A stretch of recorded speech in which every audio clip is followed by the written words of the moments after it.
Avril 1940. Collège de France. Paris, 11 rue Pierre et Marie Curie. Le laboratoire de physique nucléaire est silencieux à cette heure de la nuit. Les formules remplissent le tableau noir derrière le bureau. Sur la table, des cahiers couverts d'équations. Dans le couloir attenant, entreposés dans des bidons en aluminium boulonné, 185 kg d'eau lourde, le seul stock significatif au monde, importé secrètement de Norvège à l'automne 1939, avant que les Allemands ne comprennent ce qu'ils laissaient partir. Frédéric Joliot-Curie regarde ses calculs. Il est prix Nobel de chimie 1935. Il a prouvé la radioactivité artificielle avec sa femme Irène. Il a été le premier, avec son équipe, à démontrer expérimentalement que la fission de l'uranium peut libérer plus de neutrons qu'elle n'en absorbe, la condition nécessaire d'une réaction en chaîne. Et ce soir, dans ce laboratoire du quartier latin, ces calculs convergent vers quelque chose d'impossible à ignorer. Un réacteur nucléaire fonctionnel est à portée de main, pas dans 10 ans, maintenant. 2 mois plus tard, les panzers divisionnants de Guderian traversent la France. Juillet 1945. Farm Hall, Angleterre. Les physiciens nucléaires allemands les plus importants sont détenus par les services de renseignement britanniques. Ils apprennent ce jour-là qu'une bombe atomique vient de détruire Hiroshima. Le rapport d'écoute de cette soirée classifiée jusqu'en 1992 décrit leur réaction en un mot: stupeur. Ils n'avaient pas compris comment. L'équipe française avait compris comment en 1940. C'est l'histoire de Frédéric Joliot-Curie et de l'eau lourde de Norvège-la France qui était, en avril 1940, plus avancée sur la voie du réacteur nucléaire que l'Allemagne ne le serait jamais, et qui emporta son avance avec elle dans la fuite. Pour comprendre ce que Joliot-Curie avait en 1940, il faut comprendre ce que l'eau lourde représente dans la physique nucléaire de l'époque. Une réaction en chaîne de fission de l'uranium nécessite qu'un neutron libéré par la fission d'un atome d'uranium frappe un autre atome d'uranium et provoque une nouvelle fission, libérant de nouveaux neutrons, et ainsi de suite. Le problème, les neutrons libérés par la fission sont rapides, trop rapides. Ils ont plus de chances de passer à travers l'uranium sans provoquer de fission que de le frapper utilement. Il faut un modérateur, un matériau qui ralentit les neutrons sans les absorber. En 1939, 2 modérateurs candidats existent dans les calculs des physiciens, le graphite pur et l'eau lourde. Le graphite est disponible industriellement, mais ses impuretés naturelles absorbent les neutrons. Il faut un graphite d'une pureté extrême, difficile à produire. L'eau lourde eau dont les atomes d'hydrogène sont remplacés par du deutérium est un modérateur quasi parfait. Et la seule installation mondiale capable de produire l'eau lourde en quantité significative se trouve à Vemork, en Norvège, dans l'usine Norsk Hydro. Joliot-Curie comprend en 1939 que celui qui contrôle l'eau lourde contrôle la course au réacteur. Il convainc le gouvernement français de financer secrètement l'achat du stock disponible à Vemork. Mission confiée au comte Allier, officier de renseignement et directeur de la Banque de Paris.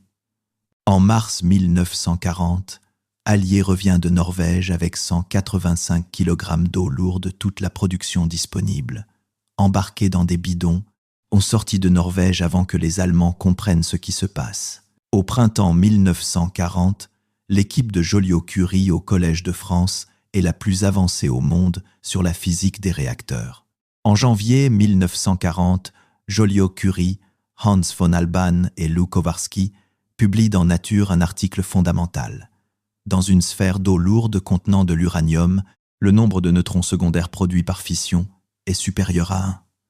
Ce résultat signifie qu'une réaction en chaîne auto-entretenue est théoriquement possible. Ce n'est pas une théorie, c'est une démonstration expérimentale. L'équipe dépose immédiatement un brevet secret.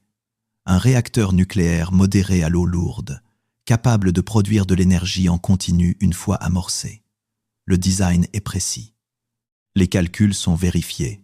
Les paramètres critiques, quantité d'uranium, géométrie de la sphère modératrice, température de fonctionnement, sont estimés avec une précision remarquable. Mais ce design porte une faille que personne à Paris ne veut nommer. Il n'existe qu'un seul exemplaire, des 185 kg d'eau lourde dans le monde entier. Et la France est en guerre depuis septembre 1939 avec l'Allemagne, qui, de l'autre côté du Rhin, a ses propres physiciens nucléaires et ses propres questions sur l'uranium. Le programme Uran-Verin, la société de l'uranium allemande, est lancé dès septembre 1939. Werner Heisenberg, Kurt Diebner, Otto Hahn, les meilleurs physiciens nucléaires d'Allemagne cherchent exactement ce que Joliot-Curie a trouvé. Ils cherchent un modérateur, ils cherchent de l'eau lourde, ils savent qu'il y en a en Norvège. Ils savent que les Français ont quelque chose, mais ils n'ont pas encore compris à quel point les Français sont en avance. Le 10 mai 1940, l'Allemagne attaque à l'ouest. Dans les jours qui suivent, Joliot-Curie comprend que Paris va tomber. Le laboratoire du Collège de France ne peut pas être défendu, mais l'eau lourde peut être sauvée. La question devient où?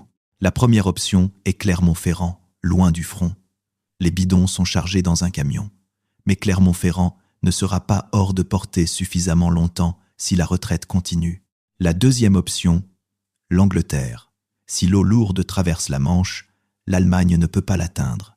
Joliot-Curie prend une décision en deux parties. L'eau lourde partira en Angleterre, avec Alban et Kowarski qui continuent les recherches à Cambridge. Joliot-Curie lui-même restera en France.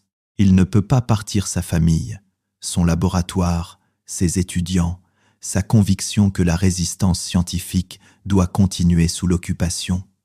Il restera, mais l'eau lourde, les cahiers de calcul, les brevets, les résultats expérimentaux, tout cela part avec ses collaborateurs. C'est une décision déchirante, c'est la bonne décision. Les Allemands entrent dans Paris le 14 juin 1940. Ils se précipitent au Collège de France. Ils inspectent le laboratoire. Ils cherchent l'eau lourde. Ils trouvent des récipients vides. Le rapport de l'officier de renseignement allemand envoyé au Collège de France, retrouvé dans les archives de Fribourg, note, avec une frustration, que le langage administratif ne cache pas entièrement que le matériau stratégique a été évacué avant l'arrivée des forces allemandes. L'officier demande des instructions. Il ne reçoit que le silence. L'Allemagne vient de perdre sa seule chance d'accès rapide à de l'eau lourde en quantité suffisante. Le programme Uran-Verin va devoir recommencer de zéro. À Cambridge, Alban et Kowarski reprennent les expériences. Ils ont l'eau lourde, ils ont les cahiers, ils ont les brevets, ils ont les résultats des expériences parisiennes. Et ils ont, dans leur mémoire et dans ces cahiers, le design complet du réacteur que Joliot-Curie avait calculé au printemps 1940. Hahn von Halban est autrichien, né à Leipzig, physicien formé à Vienne et Zurich, inconnu en dehors des cercles de physique nucléaire européenne, naturalisé britannique en catastrophe au moment de la fuite. Ce qu'il porte dans ses bidons d'aluminium et ses cahiers reliés de toile noire représente l'équivalent de 2 ans d'avance sur tout autre programme nucléaire au monde. Ce qu'il fait à Cambridge avec Kowarski confirme que les calculs de Paris étaient corrects. En 1941, l'équipe franco-britannique démontre expérimentalement que la réaction en chaîne dans une sphère d'eau lourde et d'uranium est contrôlable et prévisible. Les résultats sont communiqués aux Américains. Les Américains comprennent immédiatement leur importance. En 1942, les résultats de l'équipe Alban-Kowarski, basés sur les travaux de Paris 1940, sont intégrés au projet Manhattan. Le premier réacteur nucléaire humain, le Chicago Peel 1, que Fermi fait démarrer le 2 décembre 1942, utilise du graphite et non de l'eau lourde, mais les principes de modération de neutrons qui le fondent ont été démontrés expérimentalement pour la première fois par Joliot-Curie à Paris. Pendant que l'équipe franco-britannique avance au Royaume-Uni, l'Allemagne cherche son eau lourde. Elle a ses physiciens. Heisenberg est brillant, Diebner est méthodique. L'Uran-Verin dispose de ressources pas infinies, mais significatives. Le programme est prioritaire depuis 1939. Ce qui manque à l'Allemagne, ce n'est pas l'intelligence, c'est l'eau lourde. Vemork, l'usine norvégienne, est sous contrôle allemand depuis l'occupation de la Norvège en avril 1940. Les Allemands commandent une production massive. Norsk Hydro commence à produire. Mais les quantités disponibles restent limitées quelques centaines de kilogrammes par an, quand il en faudrait des tonnes pour les expériences à grande échelle qu'Eisenberg projette. En 1943, les commandos britanniques et norvégiens sabotent l'usine de Vemork. Les stocks d'eau lourde accumulés sont détruits. La production est interrompue pendant des mois. En 1944, les Alliés coulent le ferry qui transporte les derniers stocks vers l'Allemagne. L'Allemagne n'a jamais réussi à construire un réacteur nucléaire fonctionnel. Jamais. La raison spécifique est technique. Sans quantité suffisante d'eau lourde pour atteindre le seuil critique expérimental, Heisenberg ne peut pas démontrer que ses designs sont corrects. Il ne peut pas passer des calculs théoriques à la confirmation pratique. Il reste bloqué aux équations. Les mêmes équations que Joliot-Curie avait résolues en 1940, avec l'eau lourde norvégienne qu'il avait eu la présence d'esprit de faire sortir de France avant les panzerdivisionnants. Juillet 1945. Farm Hall, Godmanchester, Cambridgeshire. Une maison de campagne anglaise, préparée pour recevoir des hôtes qui ne choisissent pas d'y être.